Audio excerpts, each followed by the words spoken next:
everyone, and welcome back to part two of the first chapter. In this section, I'm going to be covering the history of psychology and psychological disciplines. So I'm going to start off talking about a brief history of the field of psychology, also known as the family album. I'm going to be covering some of the most famous names in psychology and kind of the history of where we've been, different ways people have been looking at psychology throughout the last couple hundred years. People have been trying to explain human behavior for thousands of years. Pretty much anytime anyone started acting kind of off, people were trying to figure out why that behavior was happening. Even thousands of years ago, they thought that people who were hearing voices, who we now call schizophrenics, or people who had severe migraines or were acting funny, they were possessed by demons or evil spirits. And what they would actually do is what's called trepanation. They would actually open up the skin on top of the skull, kind of flap it back, and then they would take really sharp knives or bones or rocks, and they would actually cut into people's heads. And we could actually see in some museums they actually have instances of these skulls where you can actually see that healing actually took place afterwards. The bone began to stitch itself back together. So people actually lived after these procedures. I mean, this is long before anesthesia, antibiotics, any like modern form of medicine. People would go through this and actually survive. So people started looking at human behavior long time ago. I mean, the Greek philosophers, Plato, Socrates, Aristotle, these guys all looked at human behavior and tried to explain it. So they were really the first psychologists, but obviously we didn't call it psychology at that time. It wasn't for about 1,000 more years before the field of psychology really came around.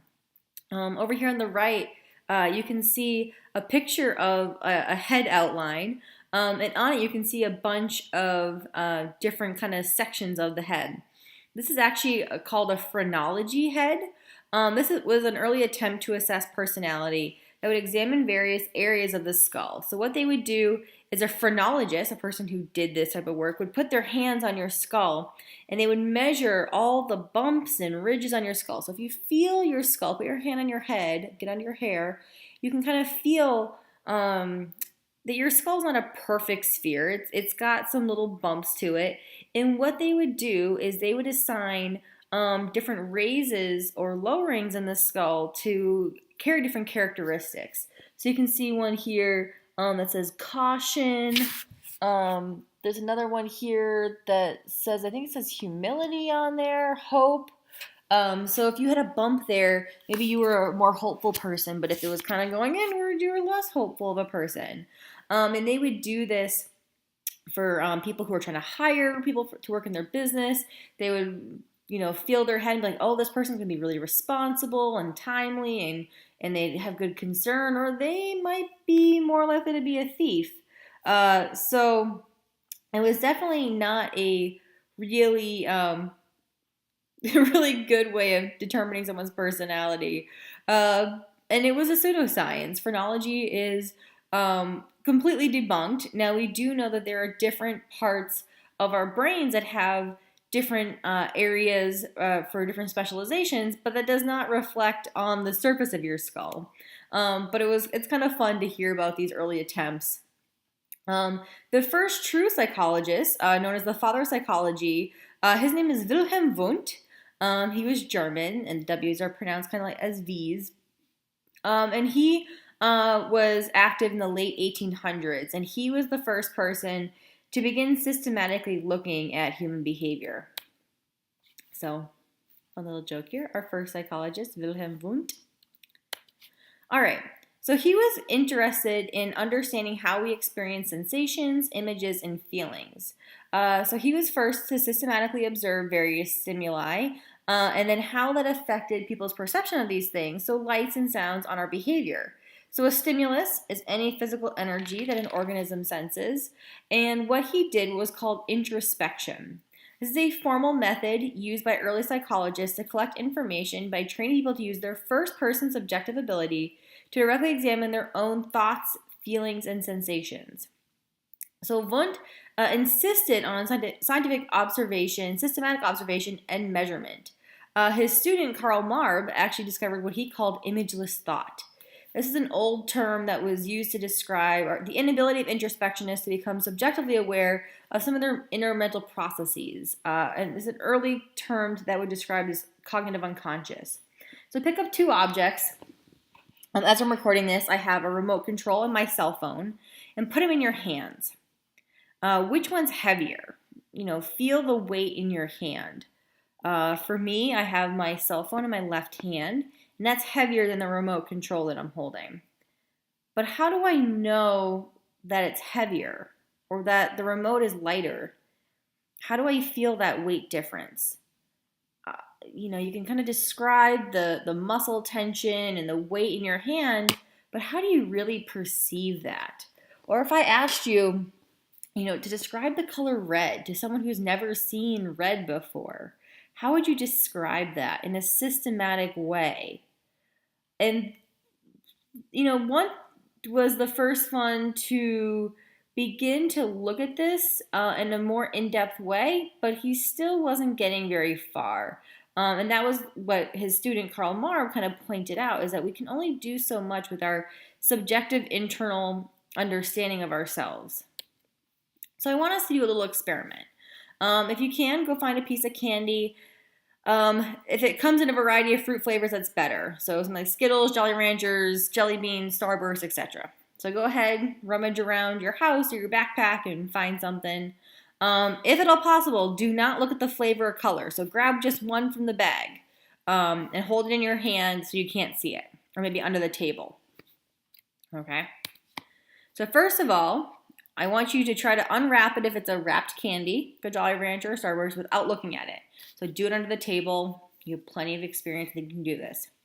All right, first what I want you to do is smell it. So hold it in your hand, kind of keep it close and tight. I want you to smell it. What does it remind you of? What does it smell like? Okay, describe that smell. Even if you're like, oh, it's orange. Why do you know it's orange? What is so orangey about it? All right, now I want you to put the candy in your mouth. Still don't look at it. Describe the flavor of the candy in as much detail as possible. So sweetness, acidity, maybe some floral notes. If you've ever heard anyone describe wine, I want you to try to do that with this piece of candy. All right, so what images or memories does this candy taste like? And what is it bringing back to you? So maybe some medicine you had as a child, maybe a birthday party. What does that candy taste like to you? All right, now you can pop it out of your mouth real quick and take a look at the color of the candy. Does the color change or affect your choice, what you thought it was? So I want you to explain that for a second. All right, how does the flavor of the candy affect your taste buds over time? So as you sit and you chew or you suck on that candy, is it changing at all? Is it more or less impacting your taste buds? Are you getting more used to it? Are you still getting that full strength? And then what other senses are you picking up as you consume the candy? So what are you hearing? What are you smelling? What are you feeling? Maybe temperature. I want you to go through all your senses, take an inventory, and see what it feels like. All right? I hope you enjoyed your little snack break. All right, we're going to move on. All right, so structuralism. It's our first school of thought, or school of psychology. It's the school of thought that concerns with analyzing sensations and personal experiences into the most basic elements. So what color is a stereotypical apple? Red, right? What are the basic flavors that we taste when we taste what tastes like an apple? It's really hard to come up with a definitive answer, and this is really frustrating for psychologists. We don't like this ambiguity, this personalization of these ideas. So we want to do something that's more systematic than this. So from there, we had what's called functionalism. That's a school of psychology concerned with how behavior and mental abilities help people adapt to their environments. So we understand that consciousness is this ever-changing stream or flow of images and sensations. As you're sitting here, you're listening to me, other things are coming into your viewpoint, maybe your phone is vibrating, there's all these other things that are going on at any given time, and they're kind of floating through your consciousness as you experience them. Now, natural selection actually relates back to functionalism. Natural selection, of course, is Darwin's theory that evolution favors plants and animals who are best suited to their living conditions. So functionalism is looking at the functionality of humans within different environments. So educational psychology is looking at how we can improve learning for students, improve teaching practices, making people more better suited to that environment. Industrial psychology looks at how people work. So lighting conditions, seating, standing position, team benefits, all these different things. It tries to make the environment and the people better suited for one another. So that's functionalism. Behaviorism was actually kind of a backlash from the structuralism and Wilhelm Wundt's introspection, as well as some of the stuff we're going to talk about with Sigmund Freud later on. That stuff wasn't really testable. And behaviorism rejected the idea that you can't test these things. So behavioralism looked at the study of overt and observable behaviors. Hence, behavioralism comes from they wanted to see people's behaviors. So they disregarded the mind or any of these nonverbal thoughts, all these things that are going on inside your head. They wanted to look at the relationship of stimuli, so events in the environment, and then your response, so muscular activity, glandular activity, or other identifiable aspects of behavior. So if I shock you, you're going to have an adrenaline increase. We can look at that. And then you're also going to startle. Your body's going to jump. And we can measure that. We can count how many times you jump in response to the shock. The first behaviorist is this guy named John B. Watson. Well, we're going to be talking about him a little bit more in chapter 6, which is our learning chapter. But I love this quote from him. Give me a dozen healthy infants, well-formed, and in my own special world to bring them up in, and I'll guarantee to make any one of them at random and train him to become any type of specialist I might select. A doctor, lawyer, artist, merchant chief, and yes, beggar man and thief. So what he's saying here, and no one gave him a dozen infants, I promise. One infant, we'll talk about that child later on. He said, if I take a child and I want them to become a doctor, if I have a perfect little special world to raise this child, I can make them into a doctor. I can shape this child's intellectual abilities and interests to becoming a doctor. So anytime they show interest in anatomy, I'll reward them. Anytime they kind of slack off and play video games, I'll punish them. If they are reading books, I'm gonna reinforce them. I'm gonna encourage that. And if they're goofing off, I'm gonna discourage that. And over time, you can mold and shape that child into a doctor or a thief. You can reward them for bad behaviors. You can reward them for taking toys from other children or pushing them or stealing cookies and things like that from the countertop. So you can shape people's behavior. And of course, he's taking this to an extreme hypothetical, but it's kind of an interesting thought experiment. Now, from that behaviorism camp, we have what's called radical behaviorism. And this is the behaviorist approach that rejects both introspection and any study of covert mental events such as thinking as inappropriate topics for scientific psychology. So thinking to them was absolutely useless. We couldn't measure it, so it wasn't worth us looking at. B.F. Skinner was the big name in this area. He believed that all of our actions are controlled by rewards and punishments. And he actually created a device called the Skinner box, which was, have you ever seen an image of like a rat in a box pressing a lever or pushing a button? That's a Skinner box. Or a pigeon pecking a disc. That's a Skinner box. Essentially, he believed that every single thing that you do or you want to do is based off of being rewarded or punished for doing that in the past at some point. We're going to get into him way more in chapter 6, so that's coming up. And there's this idea of Gestalt psychology. So this is the school of psychology emphasizing the study of thinking, learning, and perception in whole units and not by analysis into parts. So you might have kind of noticed here we have, okay, so B.F. Skinner and John B. Watson. These guys were in the United States. This is the, we like scientific concrete overt behaviors kind of idea of psychology. And then Wilhelm Wundt and introspection structuralism.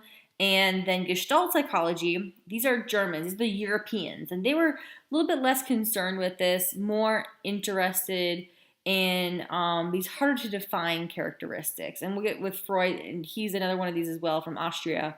Europe was a little bit less concerned with being able to measure everything. But Gestalt psychology, Gestalt means form, pattern, or whole in German. And what it means is that the whole is greater than the sum of its parts. I don't know if you've ever heard this phrase before. Think about what that means. The whole is greater than the sum of its parts. It's not math. This is more philosophical. So if I have every single part to make a car, but I have it laid out in the room here. I have a carburetor, spark plugs, steering wheel, brake pads, windows, doors, seats, all that stuff. It's all laid out here. I have the makings of a car, but do I have it in a way that will be useful to me? No. I don't have the skills or expertise to put it together, and it's going to take a long time and a lot of effort. But if I have a car that's put together and sitting in my driveway, that's a very useful thing. And that's what we mean by the whole is greater than the sum of its parts. The parts are fine. When you put it together, it makes a machine that can bring me from point A to point B very efficiently. And so that's what we mean. And our thinking is kind of the same way. So what we come up with in the end, our final perception or our understanding of an event or an image or a stimulus is better or more important than the little pieces that get us there. So this image on the right, hopefully you can see a giraffe in that. So this is actually 6 Gestalt concepts. We're going to get to this more in our perception chapter. These have to do with simplicity, closure, continuance, similarity, proximity, and alignment.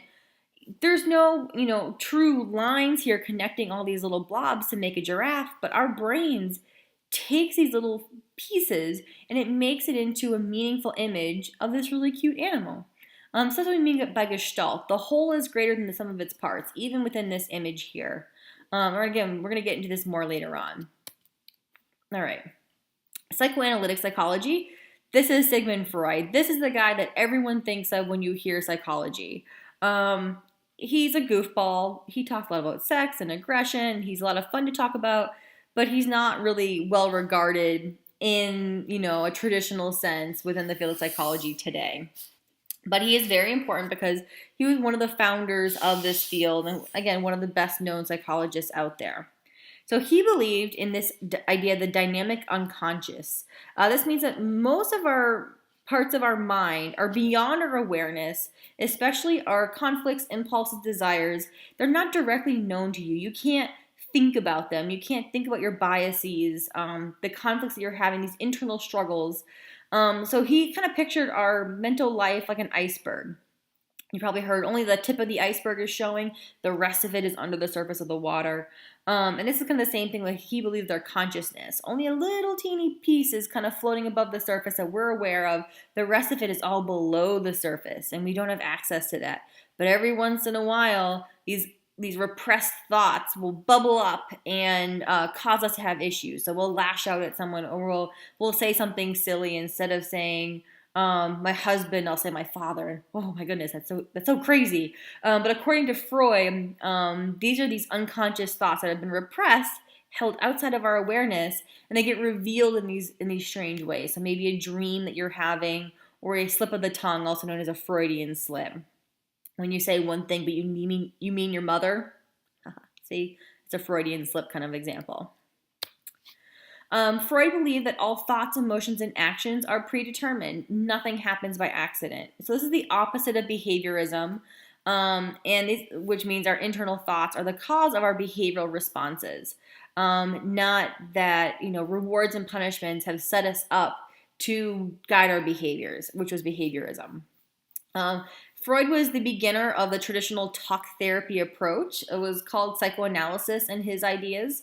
That was his approach to therapy that emphasizes exploring unconscious conflicts, the talking cure. That's where you see the person laying on the couch with the therapist, sitting in a chair with a notepad asking about his relationship with his mother. That's Freudian psychoanalysis. That's not the talk therapy that we use today in most cases. It's very rare. But that's kind of where that comes from, talking through these issues and trying to get to the root of these behavioral misalignments that can occur.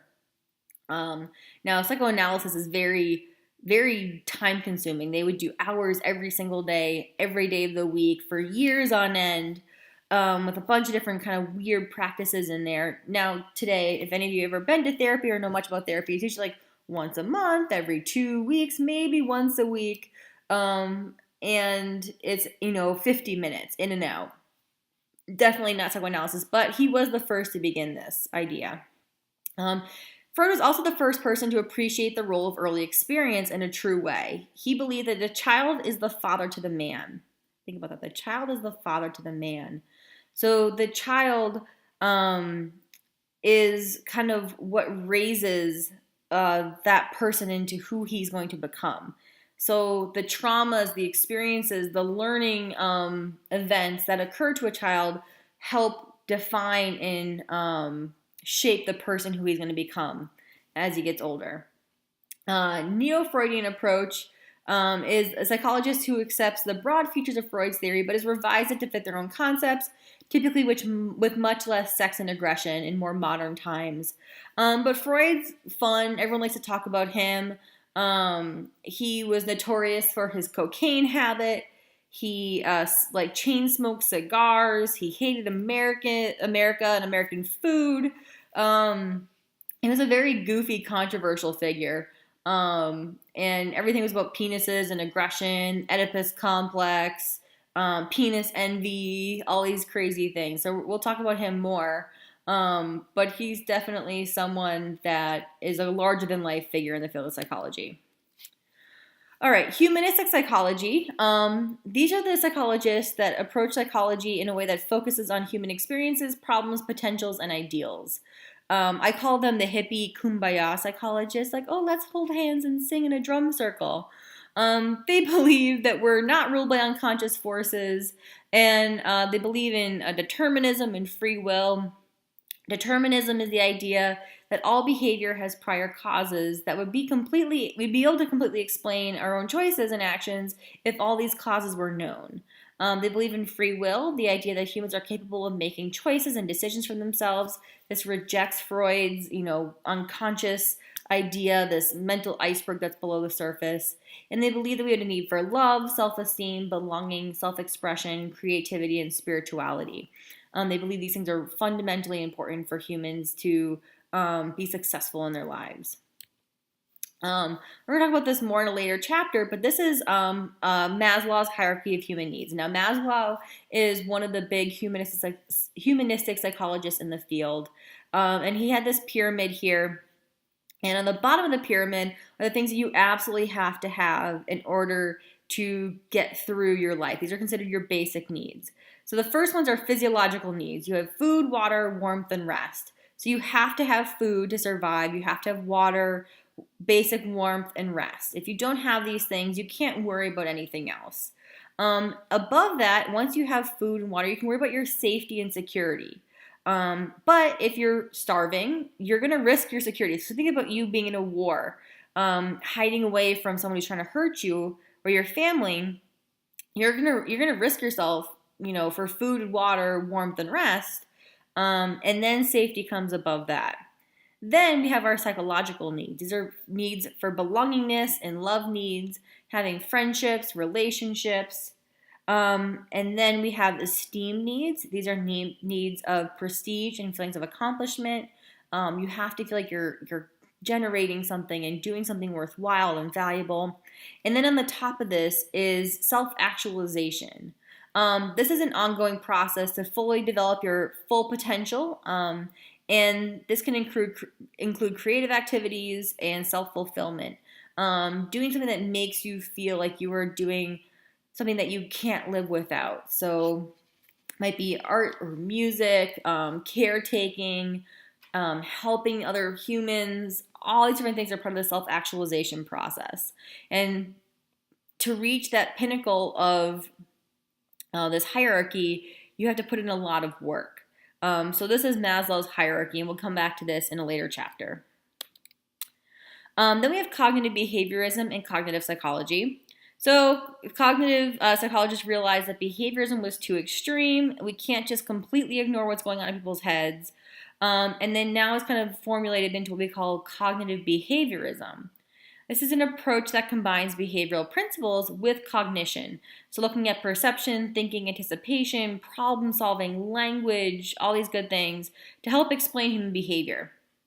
Cognitive psychology seeks to explain covert mental processes such as thinking, feeling, problem solving, perception, the use of language, and how all these things influence our behavior. So it combines cognitive psychology with cognitive behaviorism.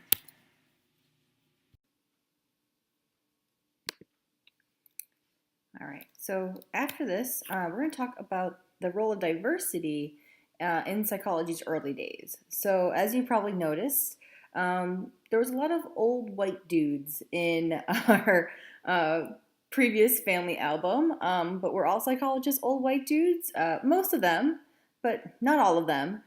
Psychology was actually one of the fields that allowed women to enter it at an earlier time than most other fields, especially relating to medicine and the other hard sciences.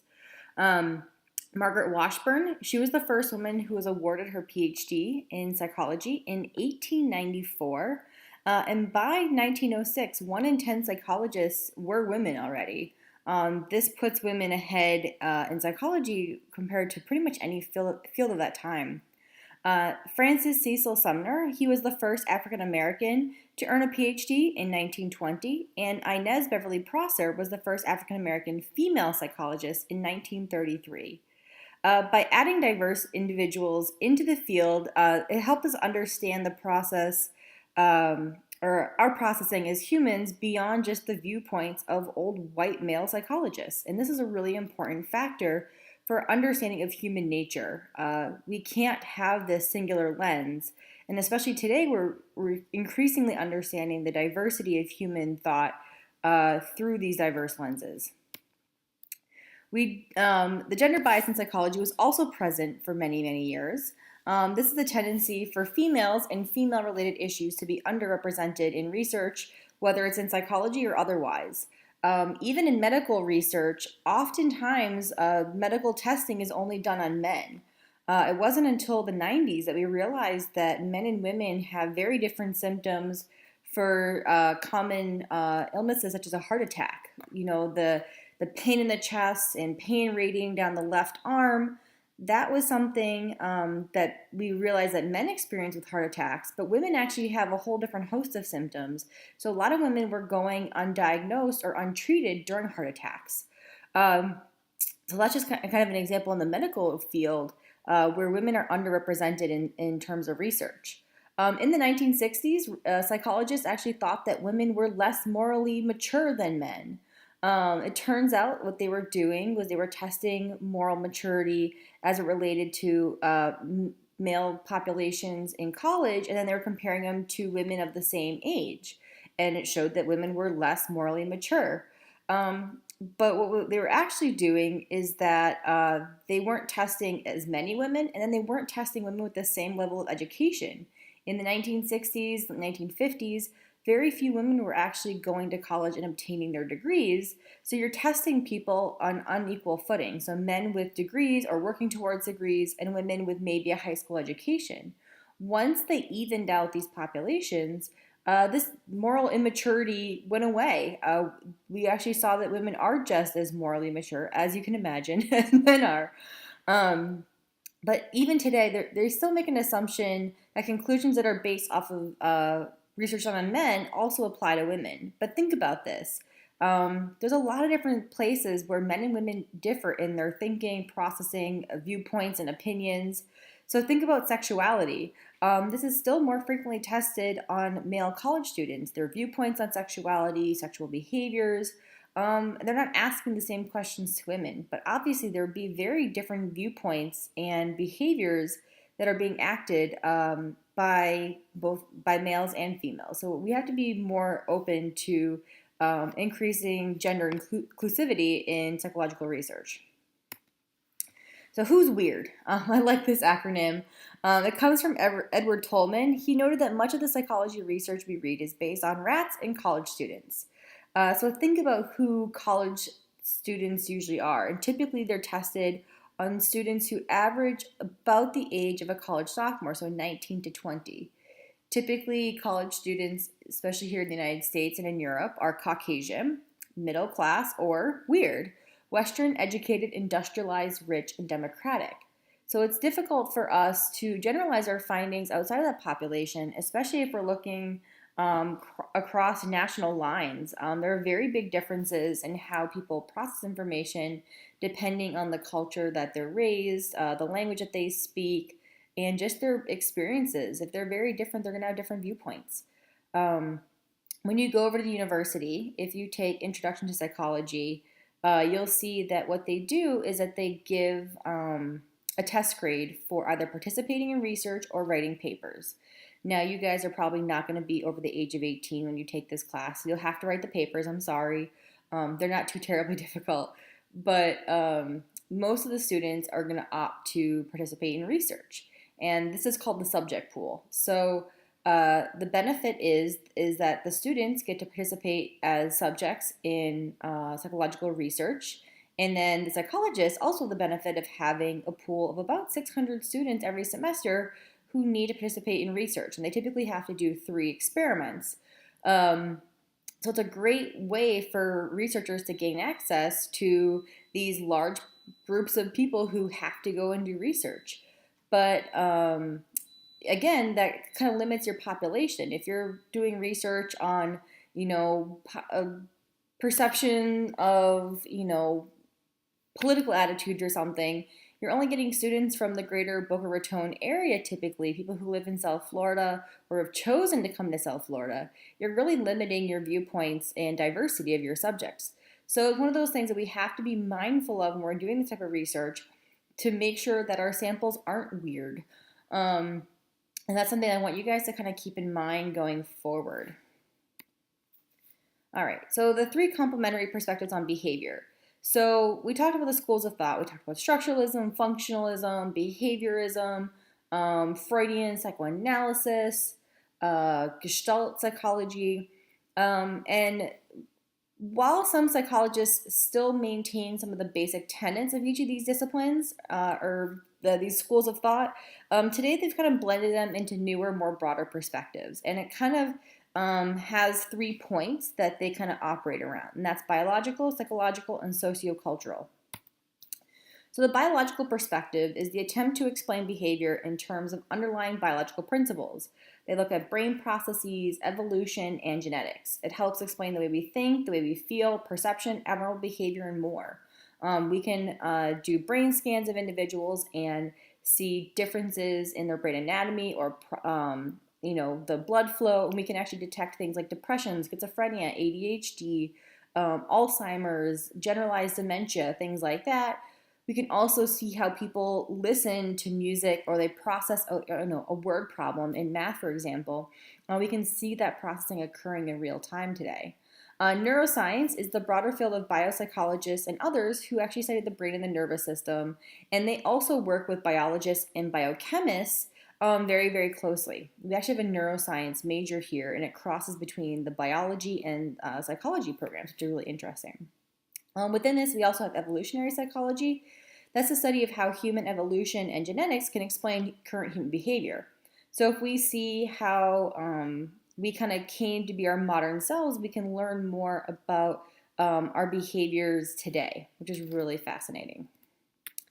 The psychological perspective is a more traditional view that behavior is shaped by psychological processes occurring at the level of the individual. So they study the covert behaviors, thinking, memory, language, perception, etc., and essentially doing it with that individual and kind of seeing how they view the world. Again, we're going way past Freud, and we're focusing more on conscious processes and not the unconscious that Freud believed controlled much of our behavior. Again, we've moved way past Freud in the last 150 years. Positive psychology is one of these subfields of the psychological perspective. This is the part that looks at human strengths, virtues, and effective functioning. It looks a lot at love, happiness, creativity, well-being, self-confidence, and achievement. And it tries to help other people make the most of their lives through fulfillment and positivity. This is kind of relating back to humanistic psychology, like we've talked about earlier with Maslow and his hierarchy of needs. Positive psychology has an important role within the field of psychology, although it does get a bad rap, and for good reason sometimes. If any of you grew up and participated maybe in a community sports league, think about at the end of the season, were you given a participation trophy or an award for coming and just trying your best and playing along? Did you ever have an instance where your referees didn't keep score, or ever heard that a teacher couldn't use a red pen to grade your work, or instead of giving A, B, C's, and D's, they'll give satisfactory, unsatisfactory, and somewhere in between achievement or excellence or whatever it might be.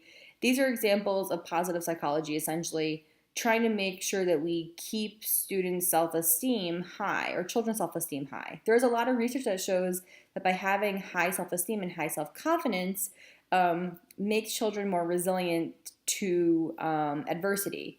But the problem is that when we overly inflate self-esteem and self-confidence, it makes it so that students actually crumble in the face of adversity.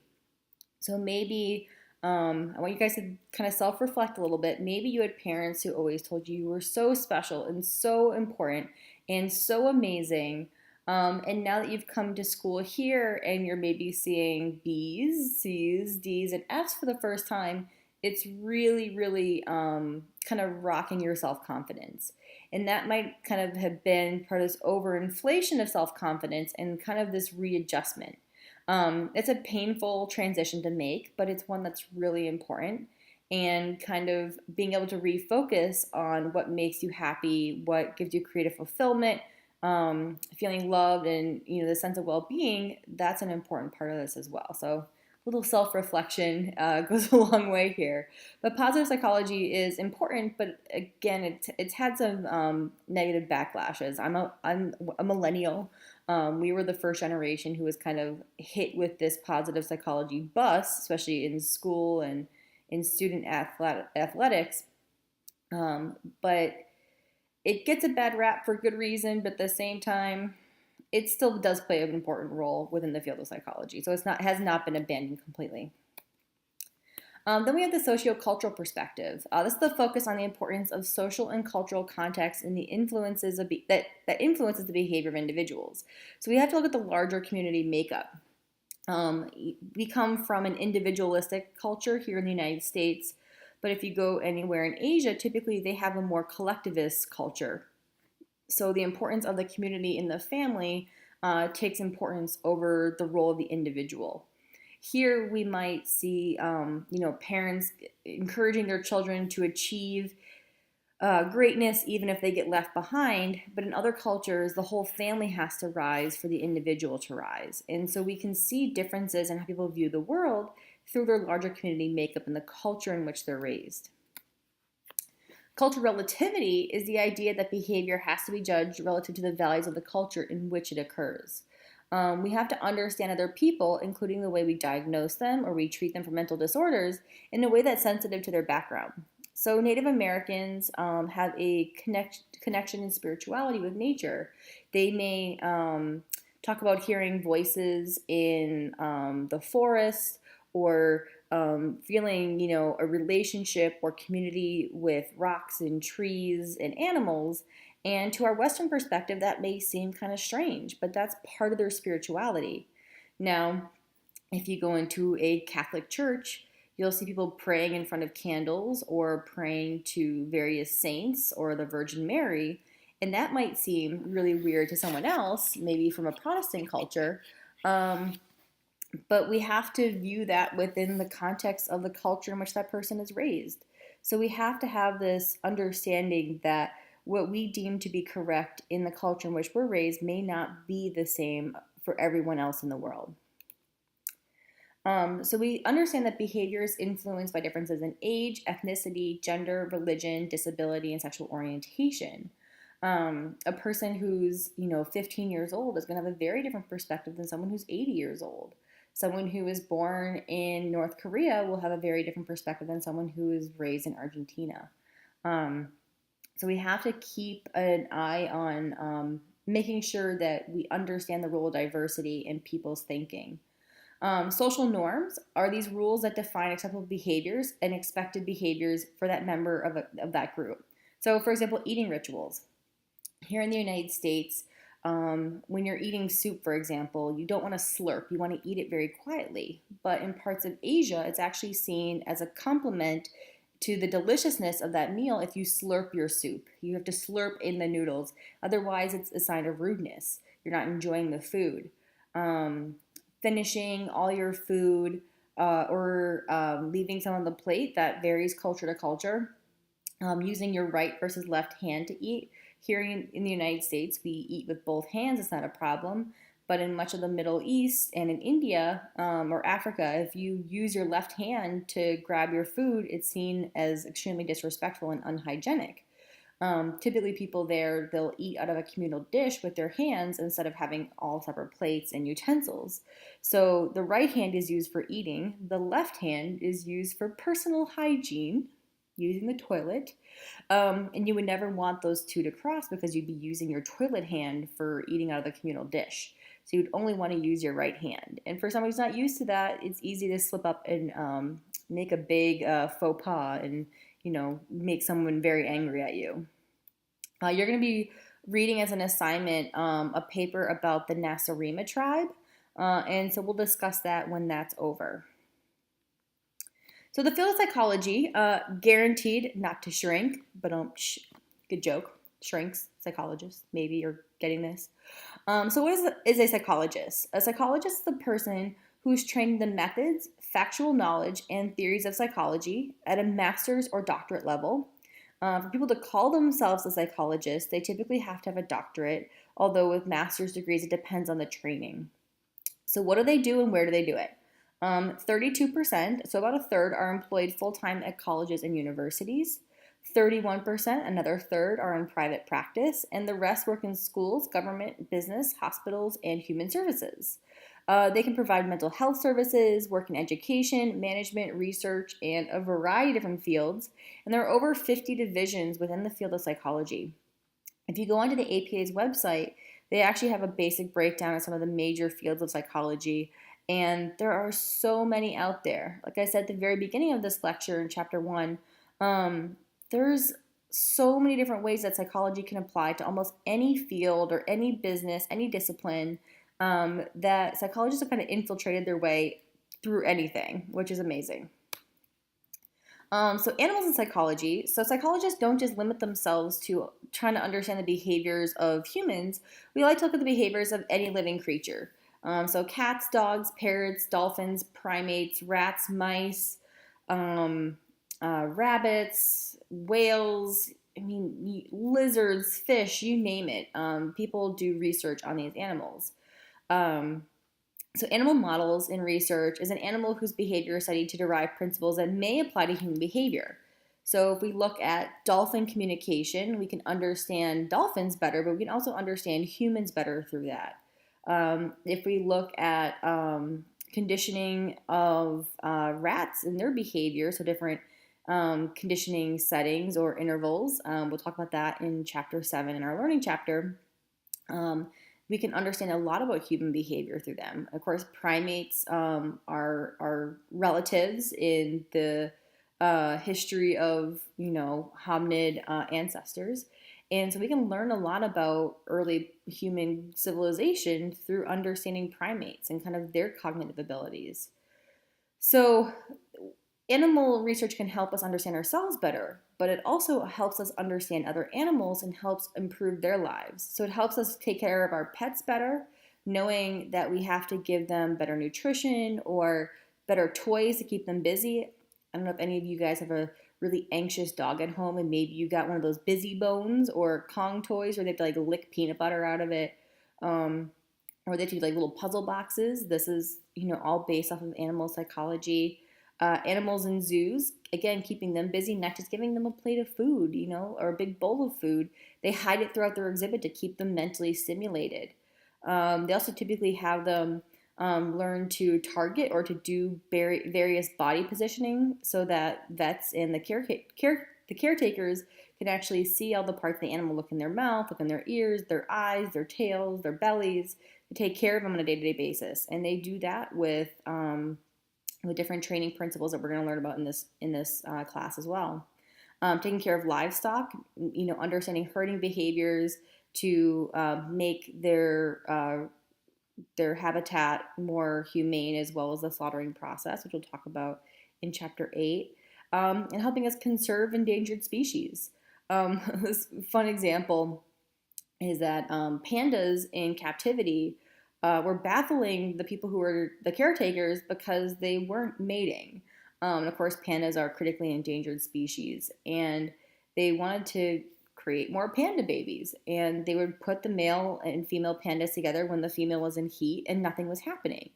And eventually, someone got an idea to show pandas videos of other pandas mating. And it's like because they hadn't seen it, they didn't understand what to do. But by watching pandas mating on video, so panda porn, they were able to get pandas to mate in real life.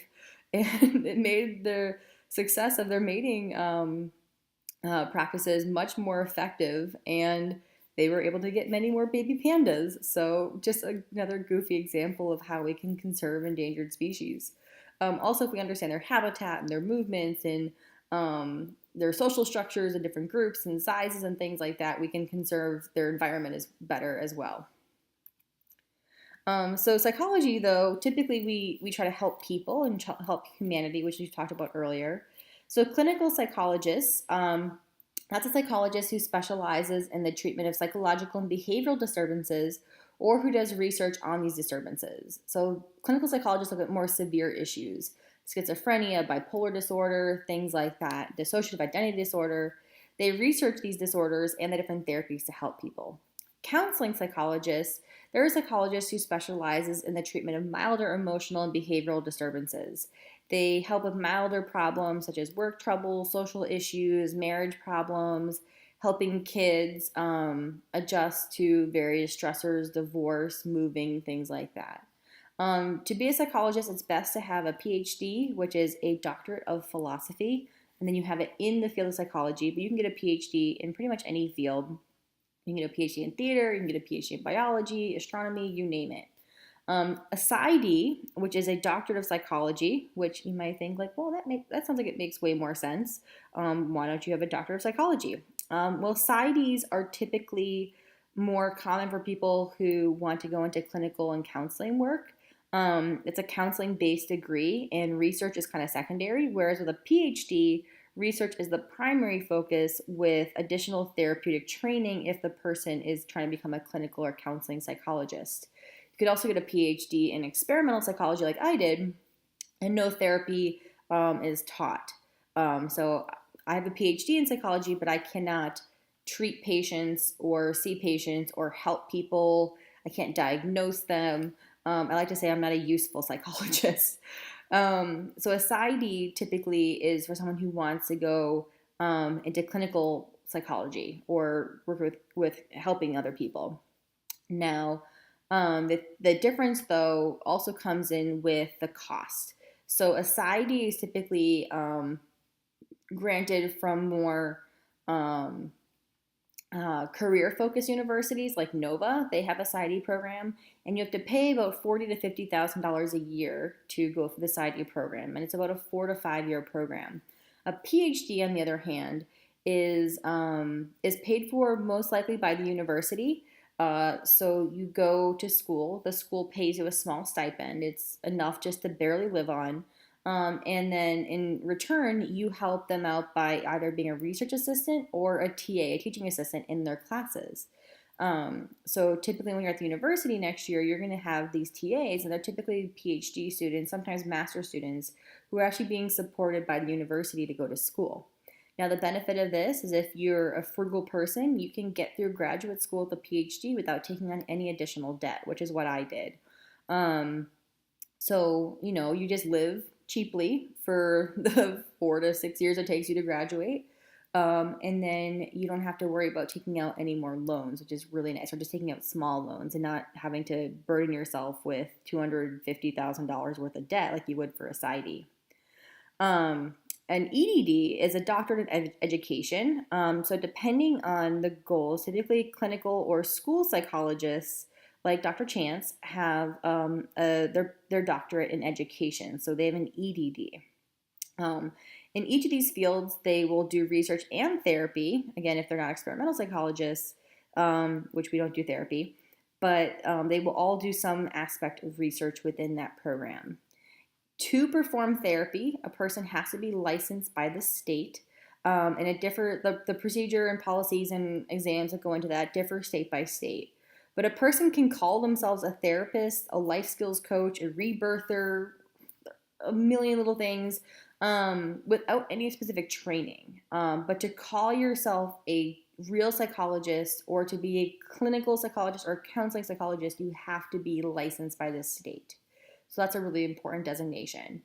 Insurance also won't reimburse for someone who's not licensed to practice within that state. Even people who have a master's degree who are working to do therapy, they have to have licensure and they have to work under a PhD or a PsyD or an EDD who has licensure within that state as well. They can't just have an independent practice. So is a career in psychology right for you? In page 30 of the textbook, there's a really big table in there that will kind of go through and help you figure out if a field of psychology might be something that you're interested in pursuing. All right, so are psychologists also psychiatrists? No. A psychiatrist is a little bit different. That's a medical doctor, so they've gone through medical school, they have an MD, and then they have additional training in the diagnosis and treatment of mental and emotional disorders. The benefit of this is that they can prescribe medication. They're the ones who are giving Prozac or other antidepressants or medications to people. They do have to go through medical school, like I said. So they have to be able to get into medical school and finish and go through all the different things to be a normal doctor. But then on top of that, they get this additional training. They do make a lot more money than pretty much anyone else in the field of psychology, but it is a very rigorous training program to do that. Now, in some states where they don't have enough psychiatrists, they have allowed certain psychologists with PhDs to get some additional training and get prescription benefits or prescription privileges, but that's pretty rare. The military as well, they have a few people who are not psychiatrists who can prescribe medication, but again, that's typically under additional supervision of someone who is a psychiatrist. A counselor is a mental health professional who specializes in helping people with problems that do not involve serious mental health disorders, such as marriage counselors, career counselors, school counselors. There's a ton of different counselors out there. And again, they have to have the specialized training. There are also people who are psychiatric social workers. They're trained to apply social science principles to help patients in clinics and hospitals. If you ever have a family member who's in the hospital, they will typically have one of the social workers come and kind of help them out. It doesn't have to be a mental health disorder. It could be some other terminal illness, and they'll kind of work with the family and that patient to make sure that they're getting the help that they need and reaching out to the right resources. So social work in general, though, is very closely related to psychology. All right, so I'm going to stop here, and then I'm going to pick up in part 3 with the psychology experiment and getting causality right.